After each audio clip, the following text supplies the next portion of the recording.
Good morning, good afternoon, depending on where you're joining me from. My name is Guillaume Hervé, and I'm from Zetane System, the CEO and co-founder of a software company that has developed basically software solution for machine learning and deep learning in enterprise. And today, I'm going to be talking about a subject that's very dear to me because we deal with it on a regular basis, which is the issue of transparency and the issue of trust in enterprise to bring more projects forward. And you'll see what I'm referring to as I show you some material today. I don't do many speaking engagements, but when I do, I always want to make sure it's full of information that you can use. I always put myself in your shoes. And so today I will be giving you lots of material.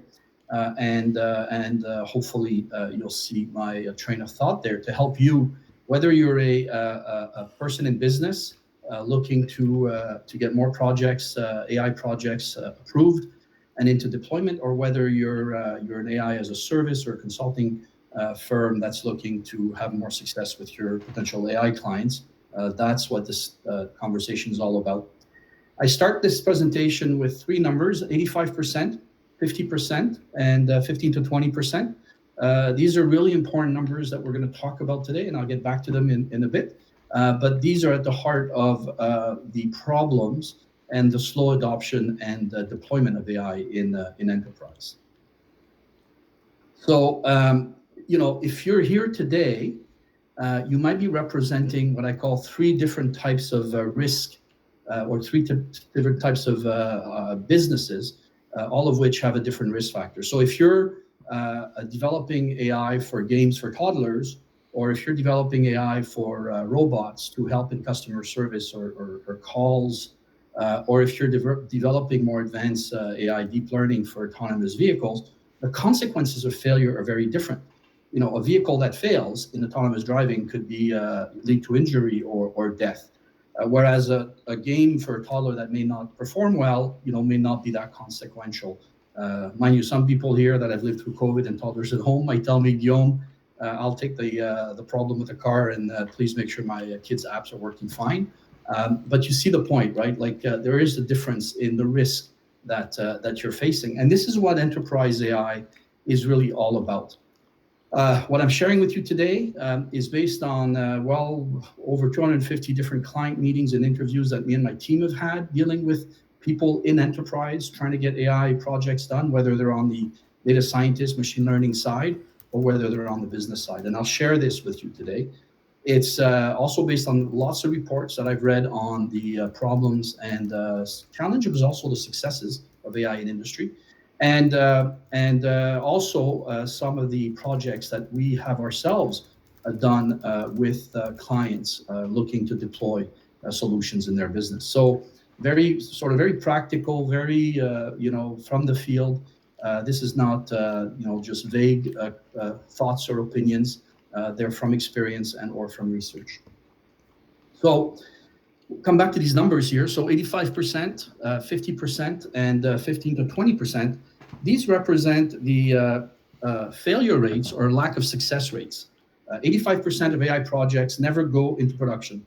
Gartner report that came out a year ago or so. McKinsey, and another report, over 50% of projects never make it past the proof of concept stage. And if you look at Accenture, who's been following AI for a long time, they've reported that only 15 to 20% of companies are able to bring project to scale. So you might get a POC done, proof of concept, maybe an MVP or a prototype, but you won't get it past the approval inside your company. Now, why is that? I mean, these are alarming numbers. And so when you look at it, there are very good reasons. And my talk to you today, if you get 1, 2, or 3 things out of this talk to prevent you from falling into this red zone and these issues, and being more successful at getting projects through into deployment. We're going to talk about these numbers and more specifically why these numbers are scary, and hopefully give you ways to not fall into those statistics. We're going to talk about why it's so important in industrial context and business context to be able to open that black box, something that we do very well at Zetane. In fact, our focus has been from day one to develop a platform that's fully transparent top to bottom, bottom to top, so that people can have answers to every question regarding these algorithms. We're going to talk about funding and what prevents people from getting good funding for their projects in business. And we're going to talk about AI as an industry, in industry, being a team sport. So, quick overview of Zetane. I'll give you a few slides on who we are, just so you get the context. We'll talk about transparency and why it's required in certain portions of industrial projects. We'll talk about what we learned from industry, from our own projects, and things that you need to focus on. And in fact, this slide is a snapshot of 3 different projects that were done either with our clients or by our clients, where, as you can see, we're showing AI in a very different way. This is no longer confusing graphs and Python libraries and script, but we're rendering a human understandable, as we like to call it, solutions, so that people around the table can understand how to make these models better if you're on the AI side. But if you're on the business, the operation side, what these models will do for you, what the risks are, and when will they work and when won't they work, and how do you manage that?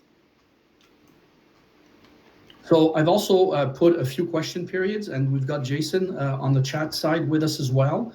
And so please, I will have 3 breaks so that we can answer questions as we go.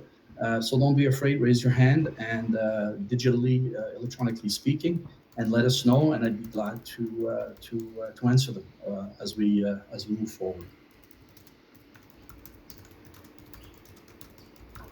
So let's start with a little bit of background of who we are. So we're based out of Montreal. We're one of those few companies whose technology is actually based on proprietary IP.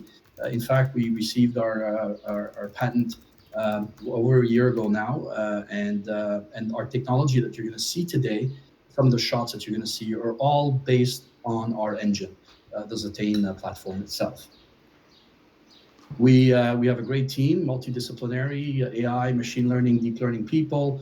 We've got folks with 3D background. We've got strong software developers, engineers, and a very multi-background team as well. So allows us to have some great ideas as we move the product forward.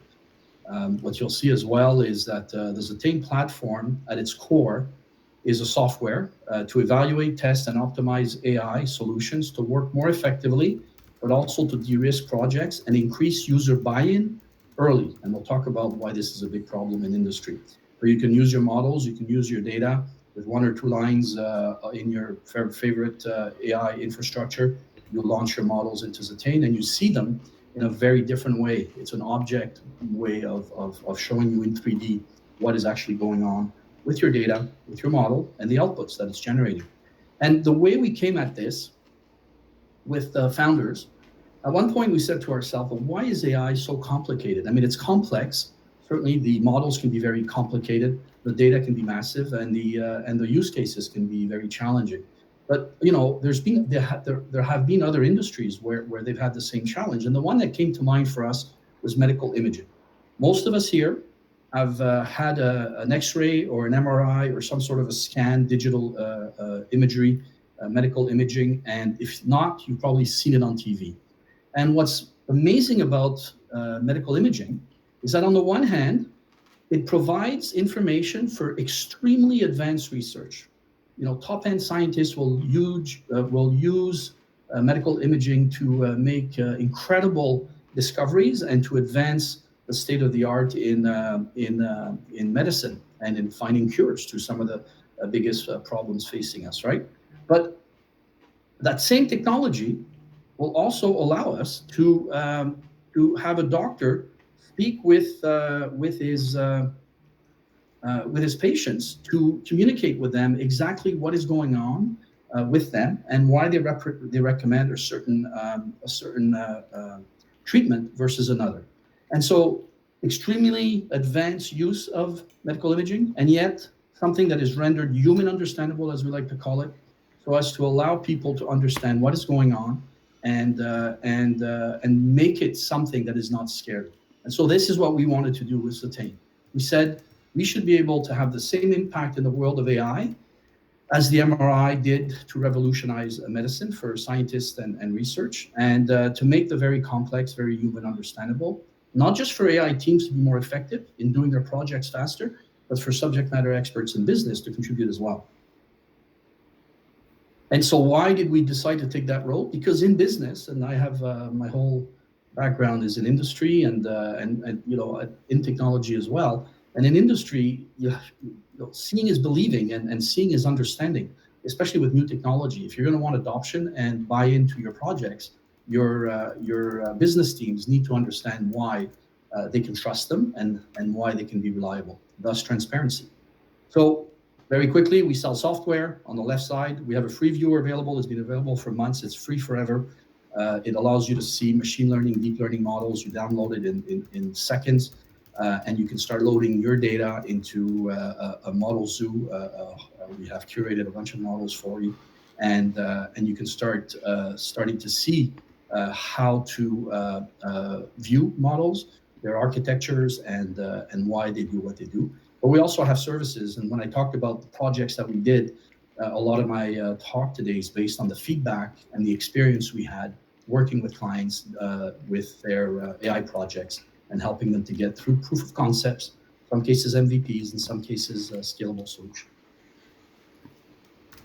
And ultimately, the way we tackled this problem is one of the findings that we discovered during all these interviews that we did was that a lot of the data scientists and the ML engineers and the people doing the AI were frustrated because they were spending a lot of their time doing non-AI, non-data science, non-machine learning work. They were either developing homegrown tools because they didn't exist, or trying to sew together 2 or 3 open source libraries or software to try to get something so that they could move their project forward. And so what we did is we said, well, what are all those places that we can help in terms of tools and visualizers and dashboards and explainability, or XAI, explainable AI, and how do we provide a platform that helps you do that so that you can better test, evaluate, and validate your models prior to deployment, and at the same time, eliminating that, but also allowing you to have much fewer iterations of data going back and forth and models being run back and forth in the cloud, wasting usually hours, sometimes days, sometimes more to get a reply that says that it's not going to meet your performance or your operational goals. So for us, we talk about reducing the guesswork. If you can see inside your models and your data in a more effective way, you can save a few of those runs and save a lot of time without having to develop homegrown tools as well. So that's really how we came about what we do today. The Zetane workflow is simple. You can launch it from your favorite AI architecture or AI platform. You load up your inputs, and we do in the background the work to translate your model on the next conversion into a visual environment that data scientists can now open up and inspect and then demonstrate to non-AI people to show them what's going on. Like I said, it integrates with all of the usual suspects and your favorite platforms. We've also begun work on even integrating with Unity and Unreal APIs for those that need those higher-end 3D rendering engines, though our platform does some of that as well. Available on the usual operating systems, and we've also made it ready for Docker application as well. So if you're not from Montreal or Quebec or Canada, most of these names won't mean a lot to you, but we've gotten some really good support along the way last couple of years to help us build up the company with the R&D and the support. So these are some of the folks that have given us a lot of help. For those that know the Open Neural Network Exchange, ONNX, at the bottom left, this is not a regulatory body, a body of some of the biggest players in AI, machine learning, and deep learning, who have gone together to try to bring some standards for interoperability and standardization around AI models, especially in machine learning. So we're a member of that, and we actually have our viewer, which is free, that I mentioned earlier, is actually recommended by that group as well. So I encourage you to check them out if you don't know them already. We have some great clients, and one thing you'll notice here is that it's that they're not in one specific industry. So think of our platform as a horizontal tool that allows you to work in different industries as opposed to a vertical specific tool that does one little thing very well for one application. We're trying to equip AI teams and business teams in enterprise to work more effectively. And because of our IP, our tool is data agnostic. So because of that, we can ingest any data, which makes it easy for us to work in any industry, or for the users of the software to work in any industry as well. So I'm just going to switch screens to show you a quick demo of what this can look like. So pardon the close-up. So what I'm going to share now is a project that we helped a client do, which was to, they had massive amounts of data that was being collected in a surgical brain surgery simulator, and they wanted to develop predictive algorithms to evaluate the outcome of a patient based on how the procedure was going, so as to intervene earlier with surgeons. And so what we did is, what you're going to see there is the Zetane platform, where you're going to see the actual data, which were pretty complex sets of features that were provided, and you're going to see the model in 3D as opposed to in code and libraries, and all that linked to a 3D simulation that shows you and shows the non-AI people how the platform is working, and allowing them to begin to trust why that project is worthy of more funding.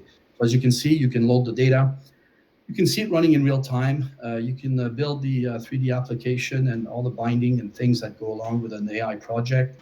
And then, as you can see, the boxes that you see right there at the bottom right, that's the actual model used with each of those boxes representing a layer or a function. And each of those boxes you can open up to see how they're contributing to the end solution.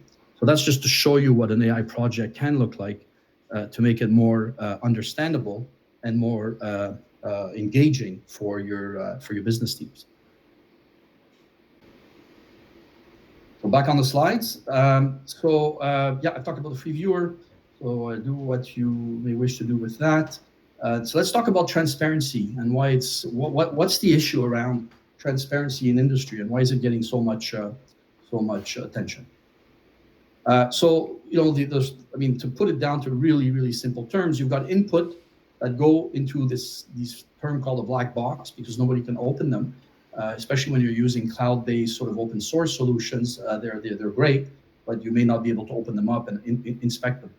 And then they give you an output. So the problem is, in some parts of industries, in some types of industries, like I mentioned earlier, the more risk you have and the more consequence of failure becomes important, this concept of transparency and black box cannot coexist, because trust me doesn't work in those types of applications.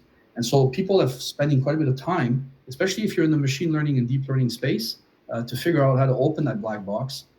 And why is that important? Well, here's my takeaway from the projects that we've done, and certainly the research that we've done, is that decision makers are ultimately the ones in enterprise paying for budgets. So you may have an AI group, but that AI group is funded by some part of the business, some part of corporate fundings, and these people are putting money in so that you can exist and do these AI projects. And typically what we've seen is most companies, because of all the talk about AI, are creating these groups, and they're able to exist. But their ability to scale is a real challenge. Why? Because they're having a hard time contextualizing their projects. The real challenge is they're having a hard time understanding the risks associated with their algorithms if they're deployed, and showing to the business how that risk has been tested and evaluated and validated, and how risk mitigation procedures have been put in place before you launch an algorithm in the wilderness. ROI, return on investment, and scalable beyond a research project, scalability after a POC are the next real stumbling block. I mention this because if you're on this call, what's really important is that you can get little funding, what I call small money, to do proof of concepts and have your lab and have a few people doing AI projects. But to get the big funding, so as to enable your projects to move past the proof of concept into a scalable domain and then eventually deployed, you need to address these issues, and you need to address them head on.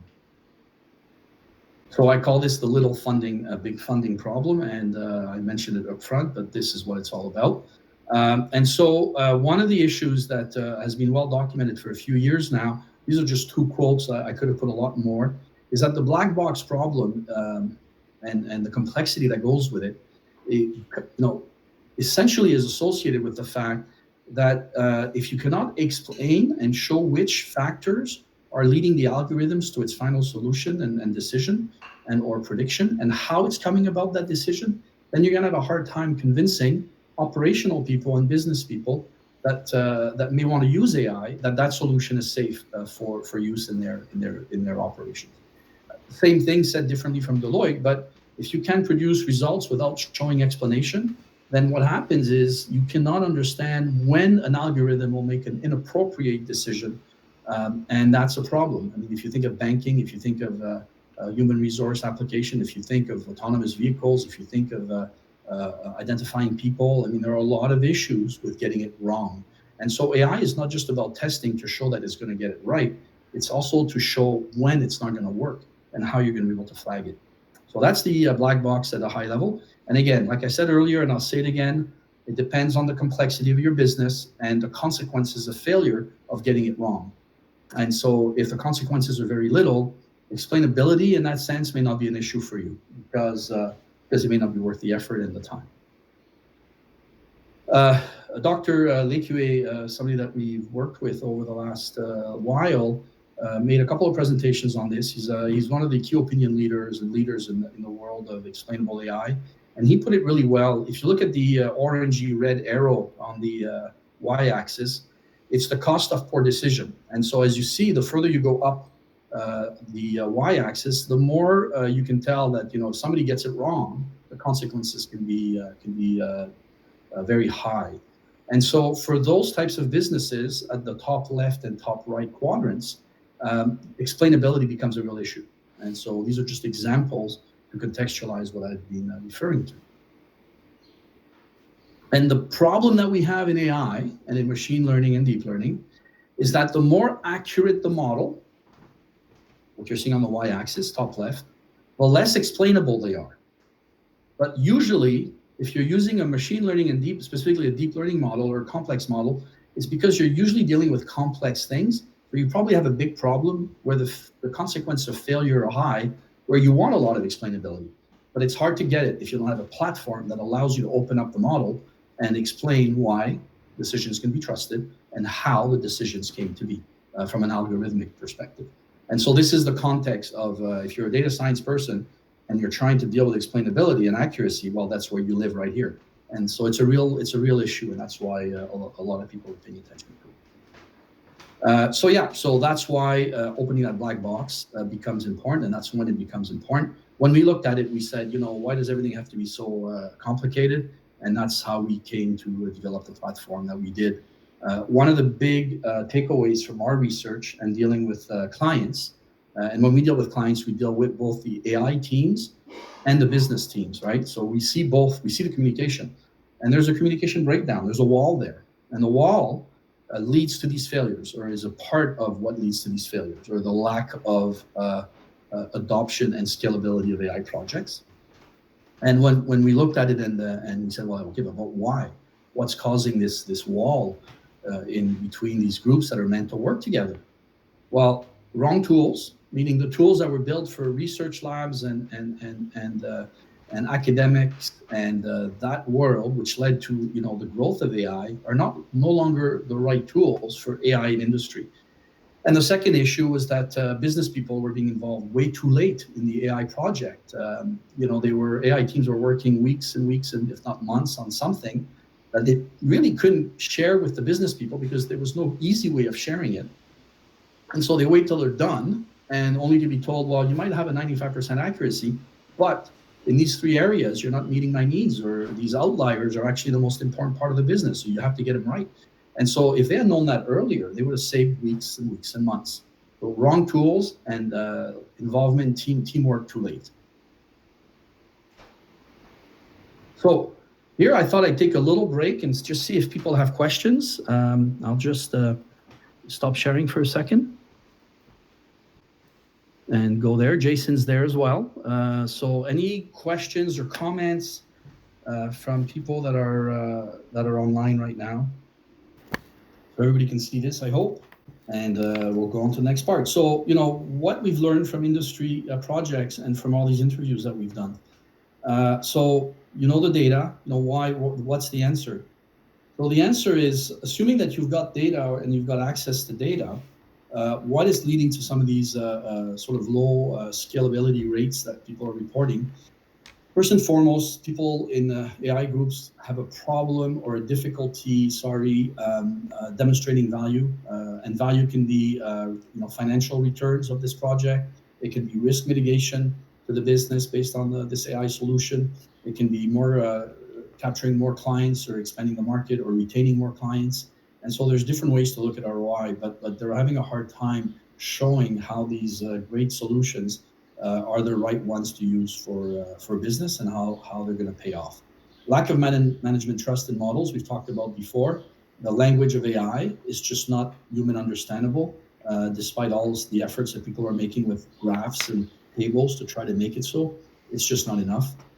No clear proof of concept or MVPs to show potential. So when I say not clear, is demonstrating complicated graphs and complicated tables and AI metrics does not help a business person understand how to move forward. And because AI teams are taking so long to come out with POCs and MVPs, because of this guesswork and this back and forth and this iterative process that we're addressing, it creates sort of lack of belief or lack of trust that something is available. Lack ability to demonstrate POCs can scale. So a lot of teams that are getting to proof of concepts are doing so using some sort of technology, open source, other software. There are great platforms out there that help you get there.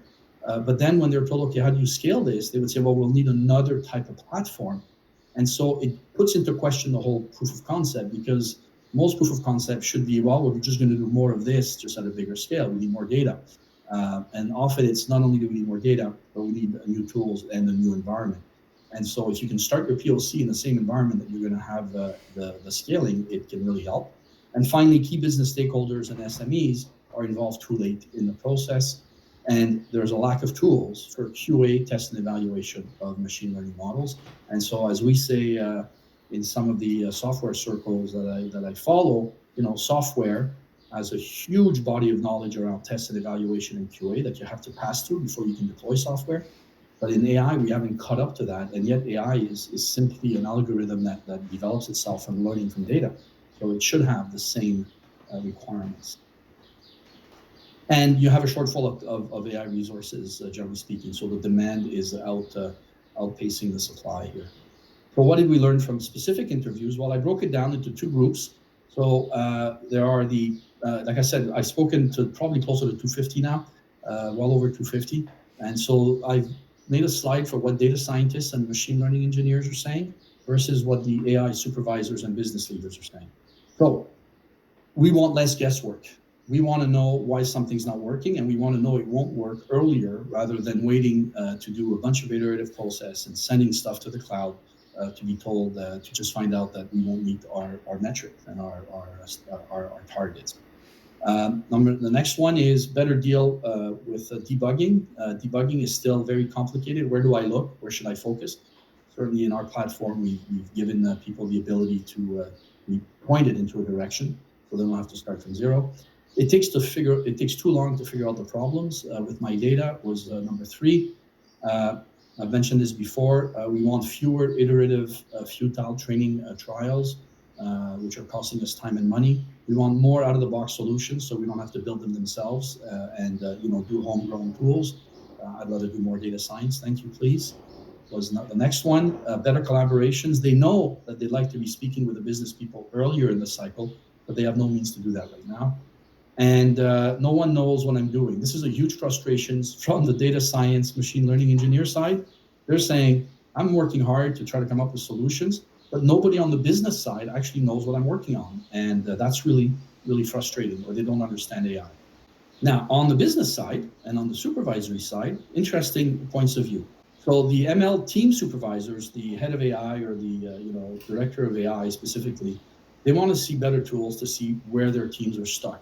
We've noticed that in many AI teams, when the more junior or the interns go to a more senior person because they're stuck on a project, helping them to figure out where to start to debug or fix or clean the data or do something with the model is a very, very difficult process for them. So they're needing better tools to help their own teams.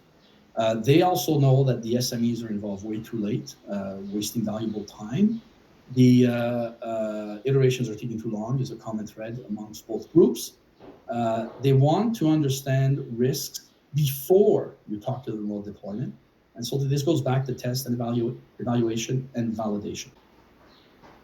All right, clients don't understand jargon. So, what's a tensor? What's YOLO v3? What's ResNet? What's GAN? I could go on and on.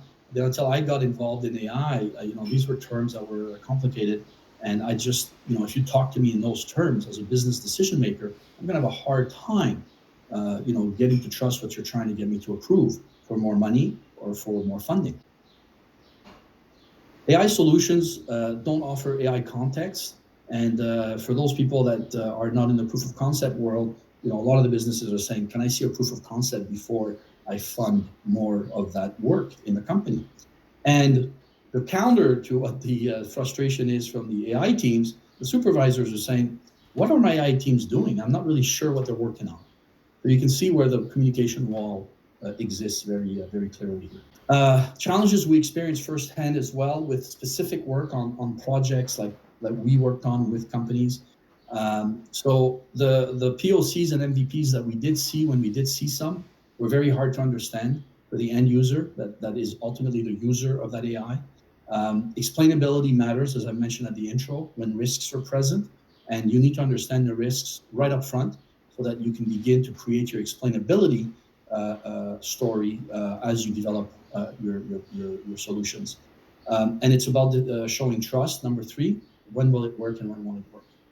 Data scientists and ML engineers need better tools to iterate faster and to minimize the trial and error, because that is hurting our credibility. When it's just seen as trial and error, it's almost looked like you're just pitching stuff on the wall and finally it'll work. If you're a business person, that doesn't create trust and confidence. And even the biggest companies don't fall into the trap of thinking a big company has a big AI team. Size of the company is not at all related to size of the AI capacity that they may have. A lot of the larger companies we work with don't have a lot of AI experience, so you've got to adapt to that as well.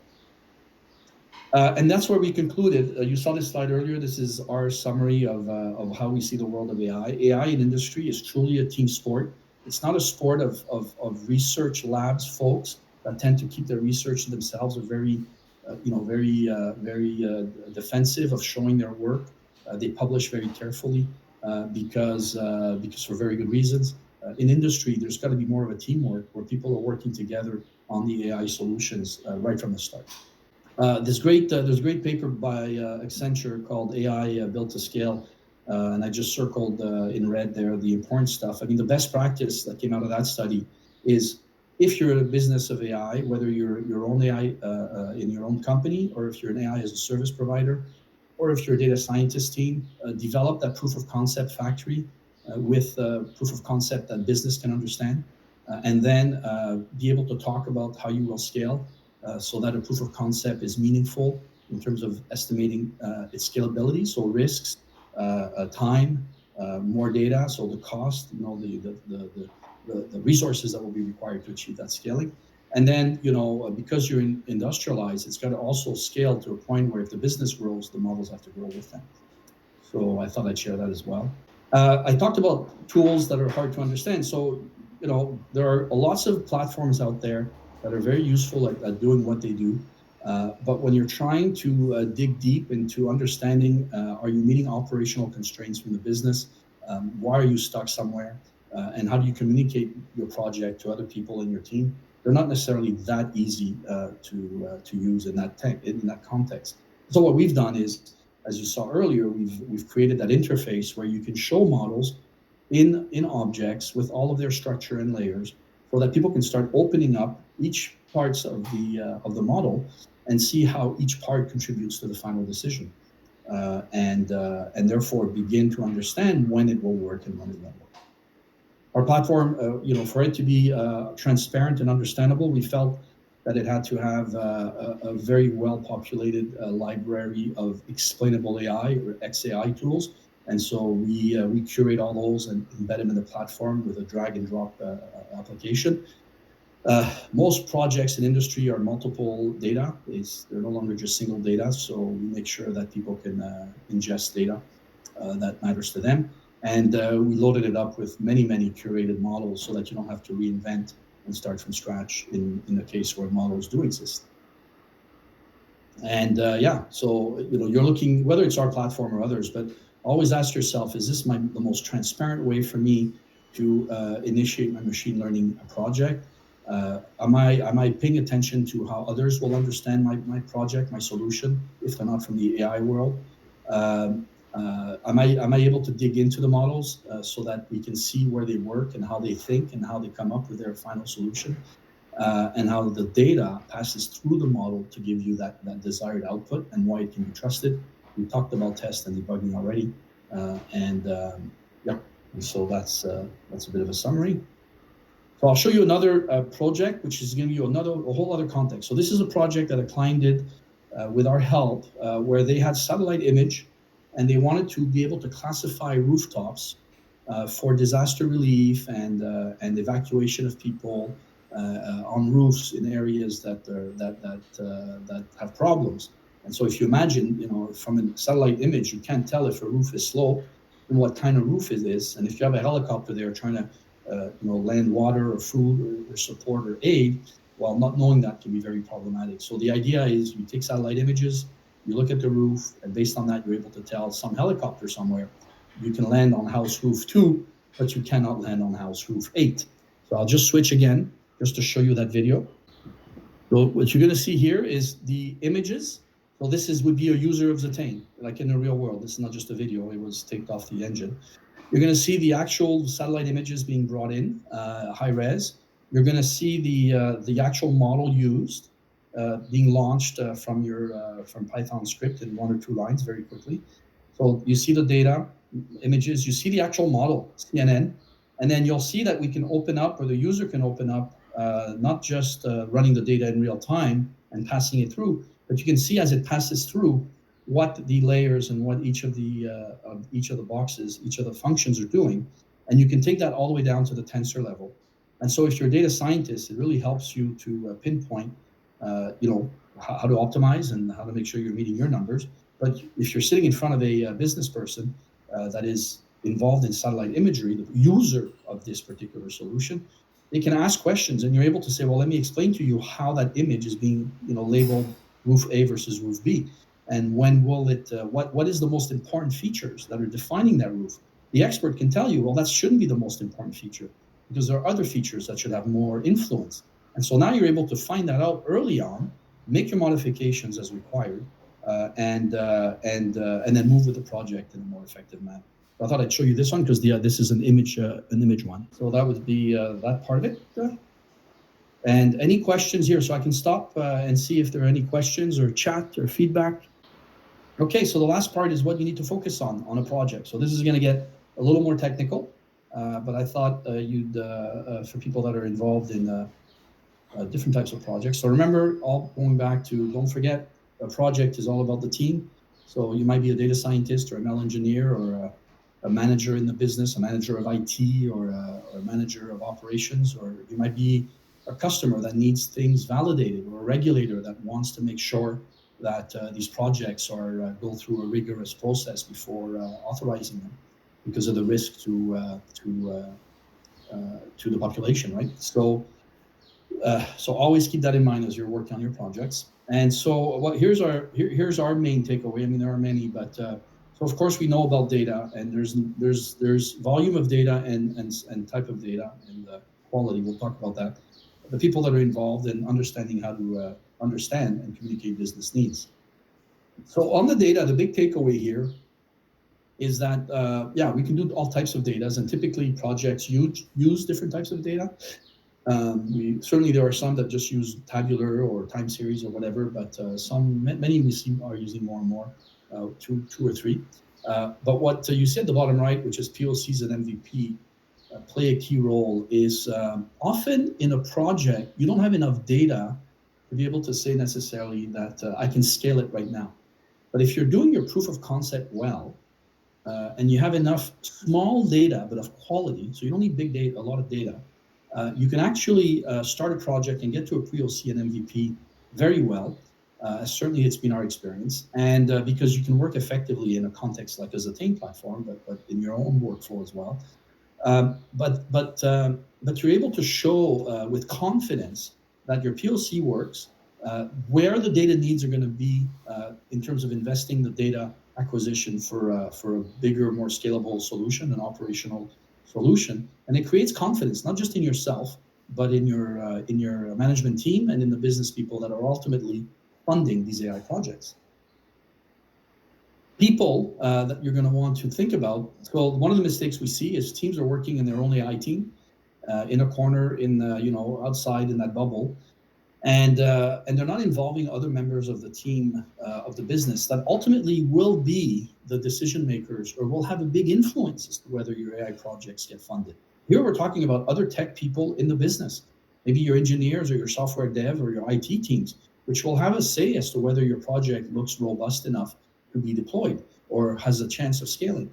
Database administrators often are misrepresented, and they can be a huge value. Why are data scientists doing, which are more expensive and harder to get, spending so much time doing what database administrators should be doing? And finally, your business decision leaders, directors and managers need to be involved and have a regular view of how your project is progressing so that you get them involved early and get their buy-in. The needs need to be actionable.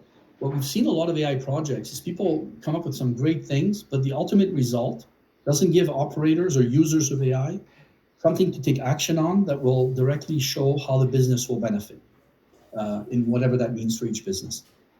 It needs test and validation. If you're in a semi to high risk environment, people will want to know that you've done test and validation and test and evaluation, or QA if you want as well. And you need stakeholder buy-in. Like I said, I'm repeating myself here, but it's so important because we've seen a lot of projects fail because that wasn't in place. Why? Because there was no easy way to demonstrate the solution. You need to open the AI black box because, as you've seen before, if you don't, you will work ineffectively. And the longer you take to come up with a project POC, or between POC and MVP or full scale, the more you're creating doubt in the business team that you're not cooking the books, you're cooking the solutions, and you're just trying stuff, but you have no real clear path. So the more you can open your AI black box early, the more you can see what's going on inside the models. You want, at some point, to be able to see what the tensors are doing, because ultimately seeing the tensors tells you where the priority is being put and placed on how the algorithms are thinking about the data and how the algorithms are learning from that data set.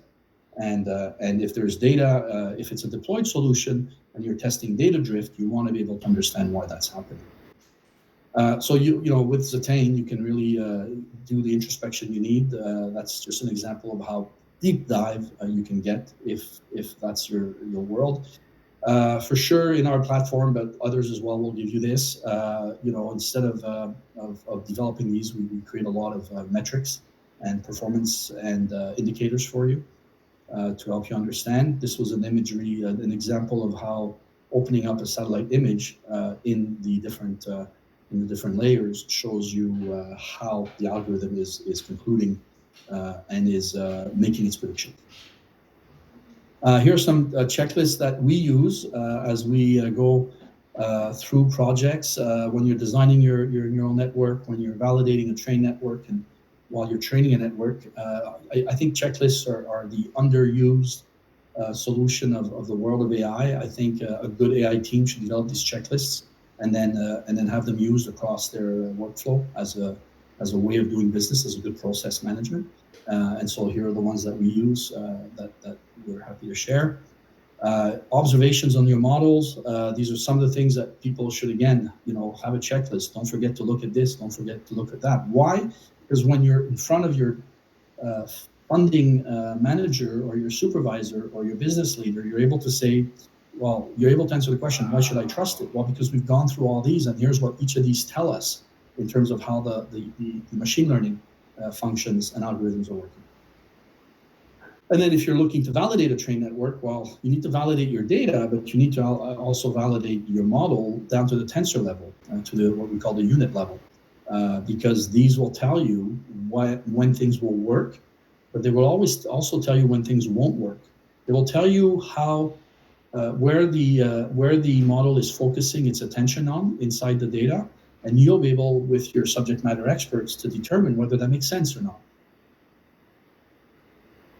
So visualizing is key. We believe that we've certainly seen it in our projects, not all the time, but for projects where there's a bit of complexity, and certainly where there's trust and explainability and transparency required, we believe that you have a better idea of what's going on, and being able to explain to yourself first and then to others.